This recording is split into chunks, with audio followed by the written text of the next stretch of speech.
Hi friends, आपण को स्वागत जनाऊँगी आम YouTube channel SN TV Odia को। तो बर्तमान प्लस टू पिलामानंकर खाता देखा चली जहाँकि दुईटी पर्यायर हम। गोटे हूँ आपण मानकर मार्च 22 रु एप्रिल 5 तारिख पर्यंत, जोटा कि एबे चली आपण मानकर एवं तापर आपण मानकर एप्रिल 5 रु एप्रिल 15 पर्यंत द्वितीय पर्यायर खाता देखा केमिति हुए मुझे कहीदे। खाता देखा आपण मानकर 3टी स्तर रे हुए। फास्ट आपण मानकर एग्जामिनर आपण मानक खाता को देखती, तापर ताकू चीफ एग्जामिनर देखती कोटी पिलाटी को अधिक नंबर मिलिबो कि कटिबो से नहीं चेक करती। एवं शेष में ताकू हेड एग्जामिनर आउ थे चेक करती कोटी पिलाटी को अधिक नंबर दि जाइए कि ताकू पिलाटा नंबर काटती, किंबा जदि पिलाटी आउरी नंबर पाइबार योग्य तेबे ताकू नंबर दि जाए।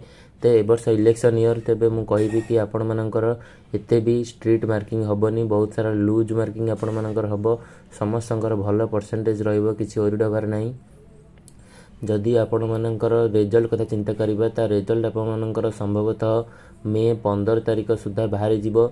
एभली रिजल्ट अपडेट रिगार्डिंग वीडियो पाइबा पई आपण आम चैनल को लाइक शेयर सब्सक्राइब कर दियंतु। रहउची, जय जगन्नाथ।